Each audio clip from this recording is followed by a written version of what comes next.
Come to play, Skull Kid. Come to play.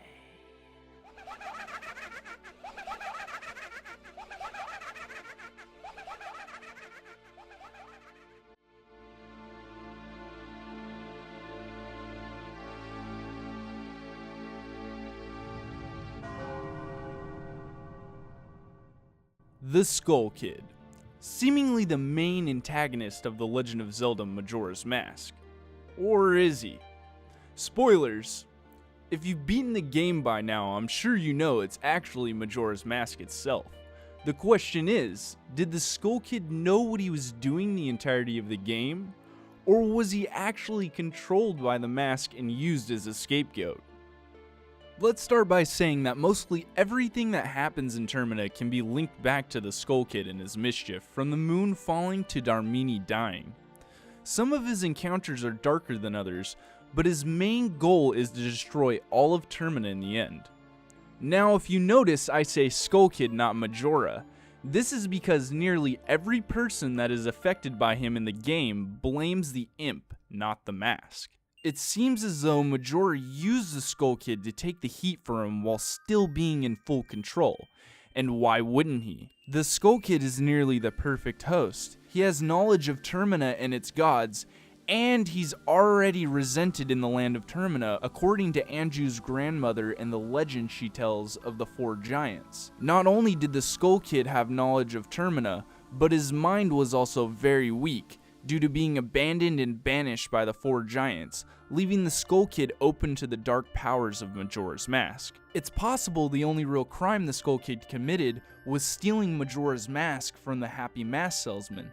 This behavior isn't really abnormal for this particular Skull Kid. The Happy Mask salesman was an adult, which Skull Kids happen to dislike adults. Skull Kid also knew of the Happy Mask salesman and his mask from buying one from Link in Ocarina of Time, giving this little guy a bit of a motive behind his mischief.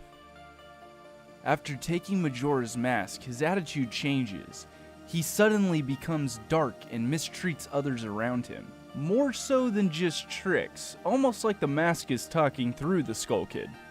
This can be seen in-game when Skull Kid first meets Link. He seems to know him, but doesn't care at all, even though he's supposedly Link's friend. More of this can be seen in the way he treats Tattle's brother Tail.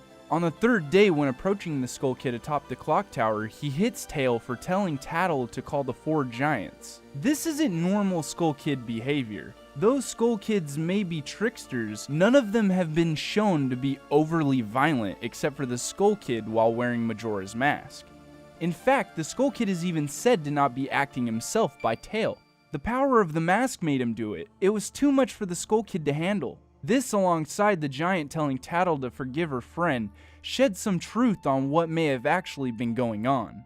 Majora even comments about how weak the Skull Kid is. Certainly, he had far too many weaknesses to use my power, implying that the Skull Kid wasn't actually in control while wearing Majora's Mask. After Link defeats Majora once and for all, the Skull Kid even acts as if he doesn't remember the events that had transpired. This can be proved by this scene here. "You have the same smell as the fairy kid who taught me that song in the woods," showing that he doesn't remember seeing Link in the Lost Woods at the beginning of the game. We can find more of Majora talking through the Skull Kid after Link falls down the tree trunk. Skull Kid mocks Link and says, "Oh, come now. Do you really think you can beat me as I am now? Fool." This sounds like someone who actually knows the true extent of power they hold, and I highly doubt the Skull Kid would know that. The only one that remotely knows of the true power of Majora's Mask is the Happy Mask salesman. It's said this accursed mask was used in hexing rituals by a dark tribe. That's some pretty hardcore magic, don't you think? Hexing rituals can cause a number of things to happen, but the most common practice is voodoo or witchcraft, in which a person uses someone or something to control or harm another person.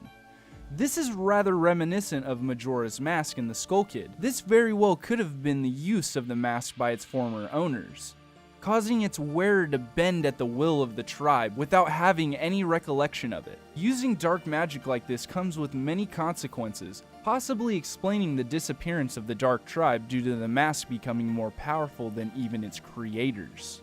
I don't know about you guys, but I wouldn't wish this mask upon anyone. The poor Skull Kid didn't stand a chance against the immense power of Majora. His mind was completely taken over little by little until he finally became useless to Majora and was ultimately tossed to the side like garbage. After being abandoned by the giants, being banished from Termina, and taken over by Majora, I'd say the Skull Kid had one tragic past, leaving him with the burden of being blamed for Majora's actions and causing his friends pain and anguish. So what do you guys think? Did the Skull Kid know what he was doing? Or was he merely a puppet like Majora says? I'll let you guys decide in the comments section below. And while you're at it, check out my other Zelda related content. You guys won't be disappointed.